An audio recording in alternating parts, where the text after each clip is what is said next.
I want to thank you and welcome you to the webinar covering two new policies that the Commission on Ministry has recently adopted. The first relates to parental, family, and personal leave. The second to dissolution of terms. So we're going to start with a conversation about the parental, family, and personal leave policy. What you see in front of you is the policy itself. So instead of trying to just copy and paste things into a PowerPoint, I was like, we're just going to walk through the policy itself. But the first thing is to understand that these changes in our policies came down from General Assembly. So the Book of Order was changed, and presbytery policies have to at least meet the standards of the Book of Order, but should never be understood to supersede them, right? So this policy does not, in a way, kind of takes the place of what the Book of Order says. It is how we understand the Book of Order and how we intend to apply it within our presbyteries. First, we're talking about parental leave. Parental leave is not new. We've had a parental leave policy for a number of years, and parental leave is specifically defined as welcoming a new child through birth or adoption. And that is all that's covered under the parental leave. It is open to all pastors. So this is open to male pastors and female pastors as well, part-time and full-time positions. This is the one that has no kind of nuance as to what type of position you're in. Everyone is eligible for parental leave. One of the things about parental leave that makes it a little bit different is that we normally have some advance notice. The other two that we're going to talk about, often we don't. But with parental leave, the rule of thumb is the earlier, the better. I have a pastor right now who is not due with a new child until August, and she has already given me a heads up and said, I'm 8 weeks along. In about a month or so, let's sit down with my personnel committee. So the earlier, the better. You can see the definitions there of like when the leave can start, kind of have medical markers, right? Or actual markers of when the person leaves to begin the travel, or when the physician says that the individual should no longer be working. And in all forms of parental leave, congregations are required to provide as a minimum the full pastor's salary and benefits for 12 weeks. Two things there to add. Number one, that if the pastor wishes to extend that leave by using vacation time or PTO time, if that's provided, they can do that. You can sequence that kind of a leave together. The other thing to note here is that with parental leave, specifically for those who are giving birth, there's also Book of Order, Board of Pensions medical options through the temporary disability policy. So if the teaching elder is the one expecting and not the spouse, we encourage them to also work through the Board of Pensions process to for temporary disability, as well as the leave portion through the through our policy. One thing to note, and this usually relates more to paternity leave than it does to maternity leave. If it is the teaching elder's spouse who is giving birth, this policy does not require the person to take their full permitted time. In other words, if someone, if the father wants to take 2 weeks and doesn't really feel as though it's appropriate or helpful to request 12, they may, right? So there's flexibility for those who want to take some of the 12 weeks that they're technically permitted, but don't want to take all of it. I know both times when my children were born, I opted to take some leave, but not all, because I wasn't the one who just gave birth. If the teaching elder is the one who just gave birth, we absolutely encourage them to take all 12 weeks, full stop, no questions asked on that one. It just kind of says down at the bottom, this can be extended, and this is where kind of the negotiation begins. If the person wants to take a 4th month of leave unpaid, this policy does not restrict that or preclude that, but it is not required. I think that covers that specific form of leave. Any questions on parental leave? I don't think so. I will comment that this hasn't changed at all with our current updates. This has been our policy for multiple years. Yeah, the only difference is now it's 12 weeks instead of 8. Correct. So the previous policy allowed 8 weeks with an additional 4 weeks at a 60% of salary. This just says 12 weeks full pay. But yeah, there's no changes of substance here on this one. Family leave. Family leave is also narrowly defined. It's appropriate in life-altering circumstances when the pastor is called upon to become the primary caregiver for a spouse, child, parent, sibling, or other family member for whom the pastor bears primary responsibility. So when I said in the parental leave, that one you've got some time for advanced planning. Often with this one you don't.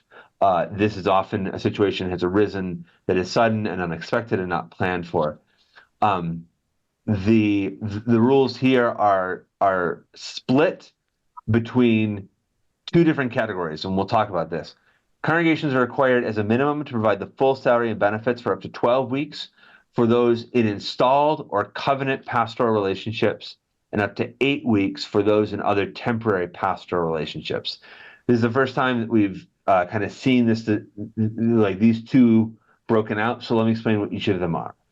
Most pastors in our presbytery are either in installed positions or covenant pastor positions. There's technical differences I don't want to get into, but unless the church is actively in transition of either preparing to search for a new pastor, etc., chances are they're in an installed or a covenant pastor position. These individuals are permitted up to 12 weeks for family leave. If someone is in a temporary position, and that is either an interim pastor or a temporary pastor, that person is permitted up to 8 weeks. The reason for the distinction is that temporary relationships are by their very nature time-bound, right? An interim pastor is not designed to serve for a long period of time. The goal is a year to 2 years for an interim to be in place. If a matter like this arose, the counsel to that pastor would be, look, if it's going to be more than 2 months, you probably need to look at leaving the call, because given the timed nature of your decision of the position, you're going to be out of work here eventually anyway. So that's why we have the distinction. But any kind of permanent pastor who's there kind of on an indefinite term, they are allowed 12 weeks. That's most of our pastors in our presbytery. Same thing, they can extend the leave based on negotiations with the session and the circumstances. But again, this is for when something tragic has happened and the person needs to become a primary caregiver, either indefinitely or temporarily for someone. The only thing I would add, it's not written into the policy, but we have had circumstances of where someone has become the primary caregiver for their best friend's child when the best friend suddenly passes away. We didn't write that in. We didn't say, weird friend circumstance where suddenly this kid's living with you. That was going to get too complicated to define. But we have had cases of where, close family friends, et cetera, where we've invoked this policy and said, yes, that qualifies for family leave because you are the primary caregiver for someone who last week you weren't. That's the easiest way to look at it. Last week were you responsible? No, but now I am. Okay, then you qualify for leave. Any questions on family leave? Okay. This also is not new. We have had family leave. We just updated the length of time. It also is 8 weeks with an additional 4 weeks that can be requested. Now we've just updated to the 8. What is new is this loss and tragedy or personal leave. This is a little bit harder to define. So this is what we have come up with. In consultation with the Commission on Ministry and approval of the session, loss and tragedy leave is appropriate in the wake of a significant life-altering event when the pastor discerns a time away from their regular responsibilities.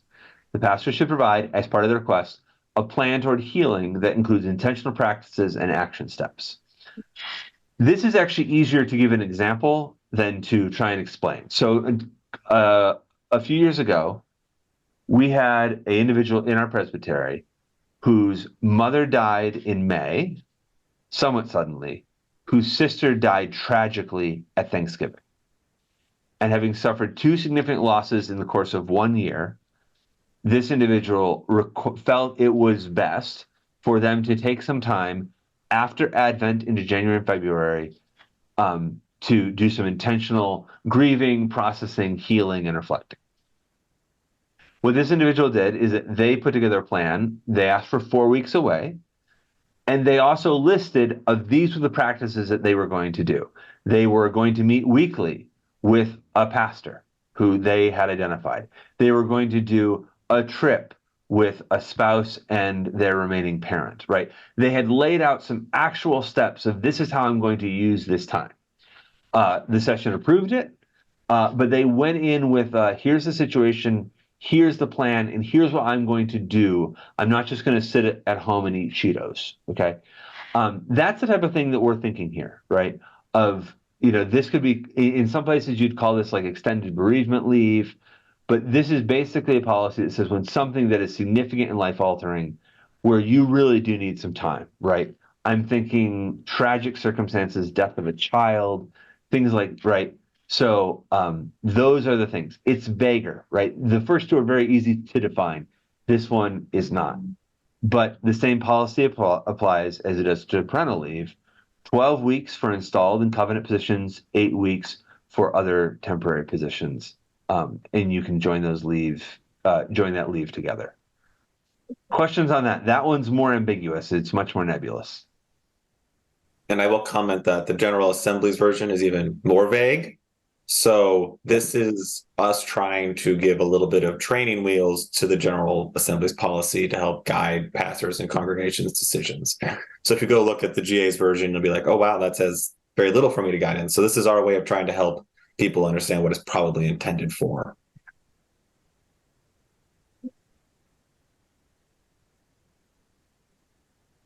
Okay, we're going to talk through some of these general principles that apply to both.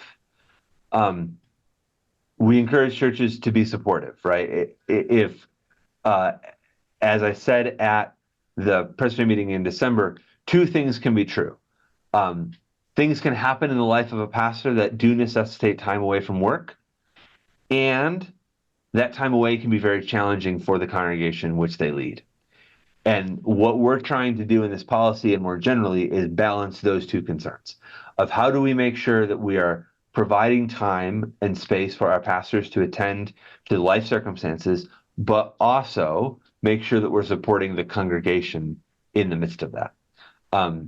So the key thing in all forms of leave is this: the better notice and the better level of collaboration that the teaching elder, the pastor can provide, the better this goes. So I've worked with a number of pastors who mainly in this case it's been maternity leave and paternity leave.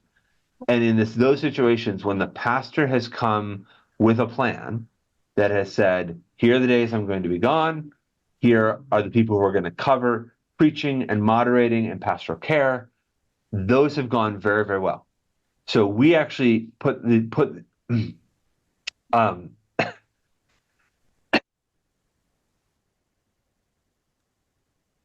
So we actually put the onus on our pastors. If you're going to do this, this is up to you to kind of lay it out. I would say, and this is not in the policy, but I would say they would be inappropriate for a pastor to say to their session, hey, I'm taking leave, good luck, and walk out. That would not be appropriate. That would not go well. And COM would not support them. And COM would advise them otherwise to say, no, you develop a plan, right? This is your leave that you need to take. You need to help at least develop a plan. That being said, this is where our connectional nature of being a presbytery, of being connected to one another, this is where we can step in. And this is why advance notice is really helpful, right? For the pastor who needed those 4 weeks away, what was nice about that one was that he could plan it. And because he planned it, I preached 1 week, and a colleague of mine preached 1 week, and a friend of his preached 1 week. And so instead of just kind of being on their own, like we stepped in. And that's the kind of thing that I will say over and over. Advanced planning is the key in making this leave go well. Where that's not always possible is in parental leave when it comes to adoption, and in the family leave when there's some kind of tragic circumstance. Like, it's not always possible, but when it is, advanced planning is best. This is the bullet point that needs to be highlighted. The expectation is that the pastor will return and remain in his or her current position for at least 12 months after the leave has ended. Now, you might say, why isn't that a requirement? Well, the very nature of leave sometimes means that that becomes impossible. If there's circumstances related to the reason for the leave in which they simply cannot continue their service. That's why it's not a requirement like it is. So we have a sabbatical guidelines. The sabbatical guidelines say it's basically a requirement. If you're going to take a sabbatical, you need to give another year of service. Here it is the recommendation expectation, because sometimes it's just not possible. If this is now a life-altering circumstance and they are unable to serve, then we need to look at other options. But that's the expectation, is at 12 months upon return. This is where we've had some changes. The session and council ought not feel overburdened by financial considerations that may be present in a pastor's time of leave. The COM, working with a presbytery staff member, will seek to assist the congregation as necessary to provide appropriate policy supply and pastoral services. Sessions are encouraged to apply for a parental, family, and personal leave grant from the presbytery. This is new. This is new this year in light of these policies that the executive committee has authorized, and COM is administering the Parental, Family, and Personal Leave Grant Fund, which will allow congregations who will be without a pastor to apply for financial assistance through the presbytery. To give you an idea of kind of what we're looking at numbers-wise, we have done what we call the bare bones budget. And the bare bones budget for a church for leave is about $3,000. And let me explain where that comes from. To fill the pulpit for 12 Sundays, you're roughly looking at $150 per Sunday. So there's $1,800. You're going to need 3 or so session meetings moderated in that time. Our guidelines are for $60 per meeting. Rounded up, there's $2,000, right? So $1,800 for pulpit supply, $200 for moderators, and then another $1,000 to cover basically what we call emergency pastoral care. So these are funerals. These are hospital visits. These are not the routine pastoral calls to those in long-term care facilities or doing home visits. That's not what we're talking about. We're talking about active hospital calls, funerals that arise, things like that. We have templates and have worked out for pastors guidelines for, sometimes it's another pastor in our presbytery who's going to cover those things. Sometimes it's another pastor in the ministerium who's Methodist or Lutheran who's going to cover those things. But we have kind of guidelines and parameters for how you can then pay for those type of pastoral services out of these types of funds. That being said, $3,000 is kind of the starting point. And if a congregation can demonstrate greater need for that, as I said, that's kind of the bare bones. More money can be requested from that fund to help offset the cost of the leave. Because there is, as I said, very real costs involved. You have to continue to pay the pastor and provide for the pastoral needs of the congregation. The idea of this grant is to step in and help out in those instances. Any questions on that? Okay. The pastor may elect to request less than 12 weeks of leave if they so desire. This is what I said earlier. If a pastor says, I don't need 12, but 4 would be great, that is perfectly allowable under this policy. Specifically in the form of personal leave, but potentially regarding all 3 forms of leave, the pastor may elect to delay taking their period of leave and choose to take the leave in blocks rather than all at once. However, they must take their periods of leave within 1 year of making their request. The schedule should align with the goals of that specific type of leave. This goes back to the example that I gave. The individual in question decided that it would be best for them and their church for them to take that leave in January and February rather than during Advent. Those are the type of things that we are encouraging. We've had people who have said, look, I don't need paternity leave when right after the birth. I need paternity leave for 2 weeks when my wife goes back to work. That's allowable under this policy as well. So it's designed to give flexibility, but also put some framework on it to say, you've got to make it within 1 year, right? So if somebody has something tragic happen, you've got a year to kind of make those requests. And that kind of provides some of those parameters as well. Congregations are encouraged to respect the boundaries of privacy of the pastor while he or she is away on parental or family leave or personal leave. We actually need to update that. When a pastor is on leave, they are not the pastor, and they should only be contacted in what I call are the most exceptional of circumstances. And that is when there's a matter that has arisen that is so pressing that it would be irresponsible to not tell them. And I'm talking like, major event in the life of the congregation, like tragic. I mean, it's hard to give examples, but like church fire. Okay, that's one. Massive loss, right? If there's a young child in the church who dies tragically, things like that. We're talking exceptional circumstances. Other than that, when a pastor is away and should not be contacted. So that covers parental, family, and personal leave. Are there any questions on that I didn't cover?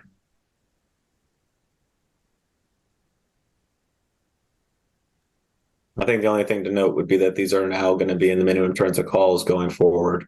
So you'll find these listed underneath just like it was before.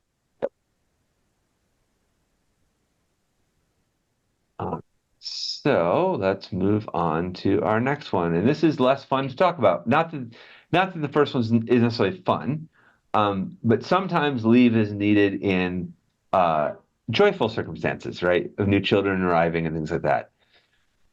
But this policy does not pertain to necessarily joyful situations. This pertains to when a pastoral relationship between a church and a pastor needs to come to an end.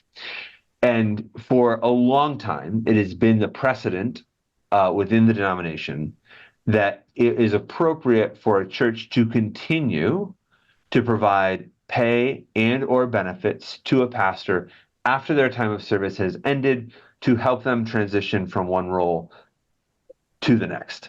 There's a lot of reasons for this, but the most simple is that seeking out a new pastoral call takes time. It's not a fast process. It's run by committees. There are dates and deadlines and timelines that simply cannot be moved along. So often referred to as severance, it has been typical actually in situations in which a pastor is leaving a call without having another call in hand for some sort of continuation of pay and benefits to be provided to the pastor. What's new is that the Book of Order now permits the presbyteries to mandate or to require or to set guidelines around severance payments, which is actually really helpful because I have done a number of these. I've been involved in a number of situations like this. And the way it's gone is, oh, wow, so let's talk about severance. What does the presbytery have to say? And I've had to say, nothing. We have no policies. We have no guidelines. Here's what I can tell you of my own personal recollection. This policy says, okay, here's some guidelines to start that conversation. It's a difficult situation, right? As you're going to see, we're not talking about good situations, right? We're not talking about joyful situations here. This is when a call is coming to an end out of necessity because there's difficulty. So let's talk about what is not covered under this policy. Number one, the pastor chooses to accept another pastoral position or form of full-time employment. So if the pastor leaves to go to another church, they are not covered under this policy. If a pastor leaves to make a vocational change, to become a graphic designer or a teacher or whatever, they are not covered under this policy. Number two, the pastor chooses to retire.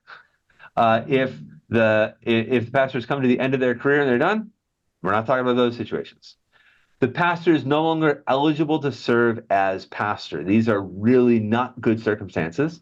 But the Book of Order does have three categories of conduct in which a pastor would simply not be eligible. One would be if they renounce the jurisdiction of the PCUSA. If they say one day, you know what, I'm not a member of the PCUSA anymore, not covered. They lose the ability to receive any form of continued pay and benefits.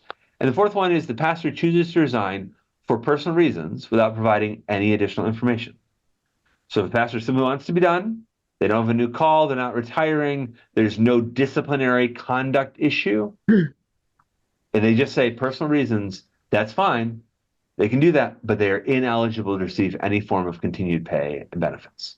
In these situations, pastor's final date of service is their last day of employment, and there should be no further compensation or reimbursements of expenses after that day. So that, to be clear, is 97, 98% of the calls when a pastor comes or goes is covered under these categories. So we're talking about the 1 to 2% of situations from here on out. The following situations are eligible for continued pay and benefits. Number one, negotiated dissolution. The pastor or the session may request that the Commission on Ministry assist in negotiating a mutually agreed upon end of the pastoral relationship under the following circumstances. Number one, the position can no longer be financially sustained, right? In other words, the church can no longer afford the pastor at the current level, or the church is closing. And in that case, you can, and it would be appropriate for a congregation to provide continued pay and benefit after the last date of service.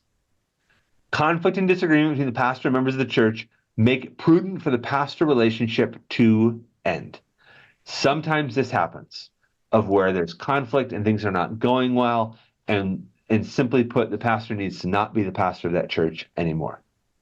Any other situation that brings the viability and sustainability of the pastoral relationship into question.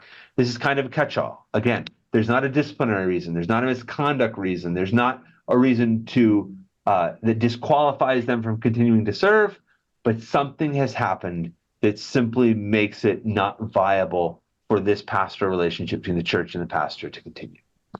Those are eligible for this type of continued pay and benefits. Number two, medical disability or incapacitation. If a pastor becomes physically or mentally impaired, the pastoral relationship may need to be dissolved. In these situations, the pastor in session should work closely with the Board of Pensions, et cetera, et cetera. What do I mean here? I'll give you an example. We didn't have this policy in place, and I wish we would have. A pastor found out that they were diagnosed with cancer. They were very close to retirement age anyway, but if they retired the year early, there was a significant financial penalty to them. So they asked that their call be dissolved and that they be continued to receive full pay and benefits through their 65th birthday, upon which they would retire. This church had a wonderful relationship with the pastor. They loved them very much. They said, of course.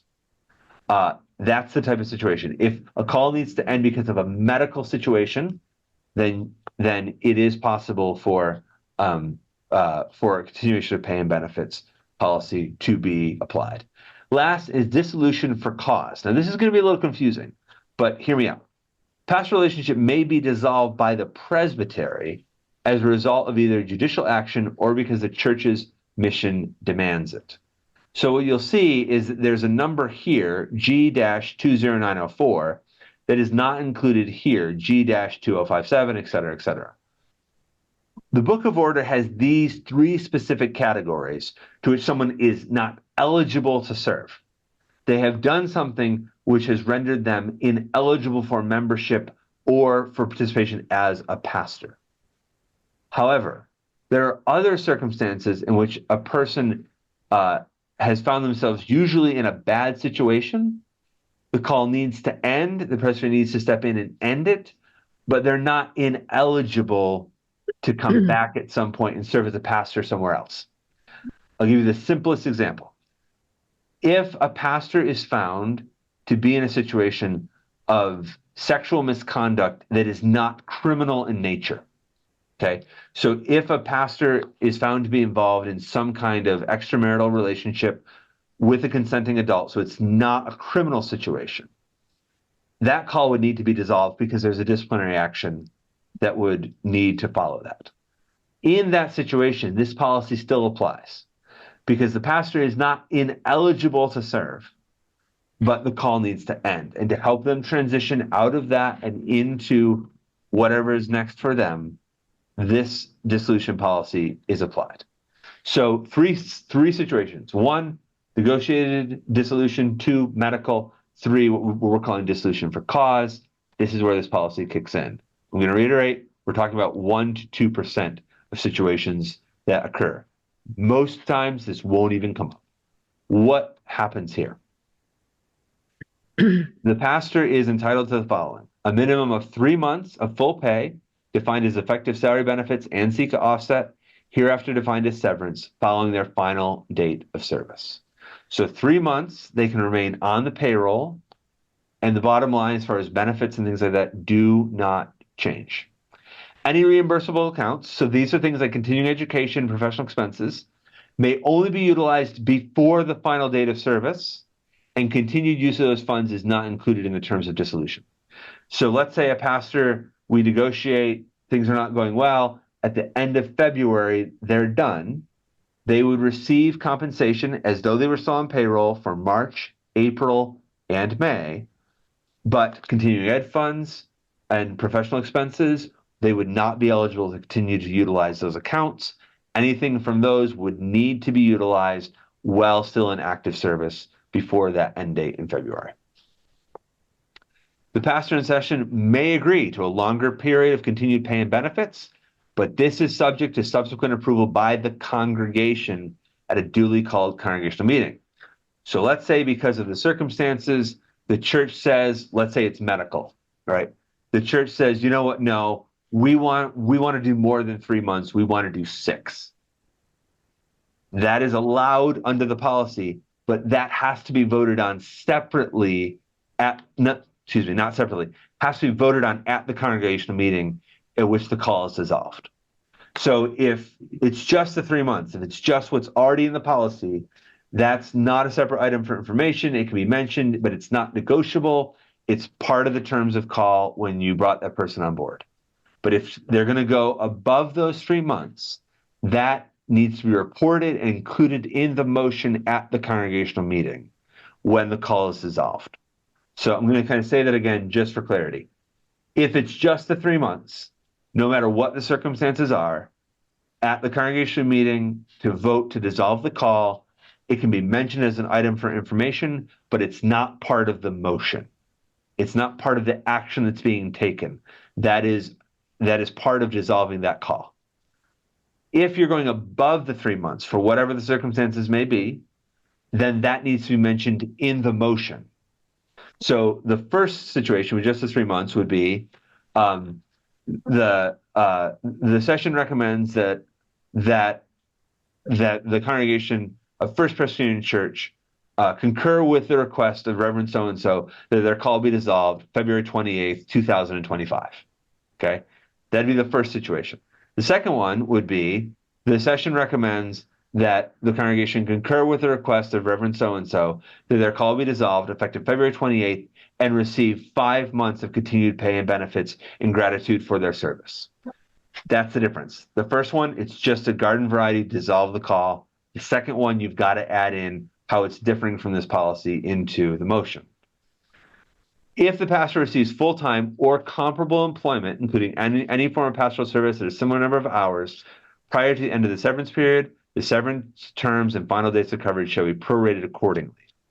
So if you're 6 weeks in and you start a new call, your severance ends. Full stop, no negotiation. You can't double dip. Any questions on those, Ben? Anything I missed?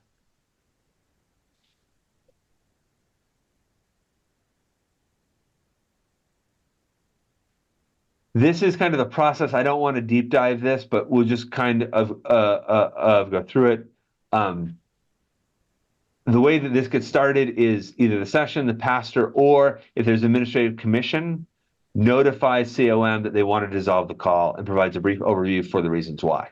This gets back to that first thing. If the pastor just says, I'm done for personal reasons and doesn't want to give any other information, they're not eligible for any kind of continued pay and benefits.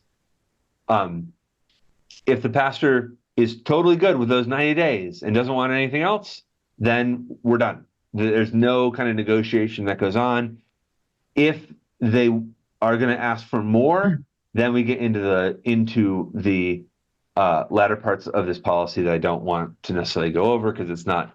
Again, we're talking about 1 to 2% of the situations that come up in ministry. So I don't want to get into the details, but these are kind of the 3 situations in which severance could be applied when a pastoral relationship comes to an end. Any questions? What type of pastoral calls do these apply to? Yes, great question. So let's go to my last piece of paper. That'll be the thing I think congregations need to know. Yep. All right. So this is everything put on one page for everyone to see. So for parental, family, and personal leave, this is what we talked about at the beginning. For installed positions that are either traditional, which is if there's no modifier, if you just have a pastor or an associate pastor, they're probably an installed pastor. As you said, it's 12 weeks across the board. If you have a non-installed pastor, but they're in a covenant relationship, which actually is like Ben, it's the same 12 weeks. Non-installed, either temporary or interim, you can see the 12, 8, and 8-week provisions. For dissolution, it gets a little bit different. This is what we mainly have been talking about for the last couple minutes, is installed positions. So pastor, associate pastor, 90 days continuance after the final date of service with the approval of the congregation. For covenant pastors, because covenant pastors in our system are under a more general category in the Book of Order, and that only permits a 1-year contracted agreement. So you have to renew it every year. It's not like an installed pastor where you just review the terms of call. Here you actually review whether or not to renew the pastoral relationship. Okay. For a covenant pastor, the church must give, if they wish to terminate, if they wish to end the relationship, they must give 30 days notice and provide 60 days of continued pay and benefits after the final date of service. An interim pastor, you can see there's 2 cases there. Depends on why it's being dissolved. Is it because a new pastor is being called or because of something else? And for temporary pastors, it's just 30 days after a written notice. Again, most of the pastors in our presbytery fall into one of these 2 categories, covenant or installed. And that's where these 2 policies do have some significant difference. Most of the dissolution policy actually relates only to installed positions. This covenant pastor one has been around for a long time. And this has been our practice for quite some time as far as covenant pastor relationships. So that covers what I wanted to cover today. Are there any questions on anything I covered or anything that I did not cover? Ben, is there anything I missed that you want to add? I don't think so. I think it's pretty what we went through. I don't think there'd be too many questions that people would have if they watched the video. So I think we're good as far as I can tell.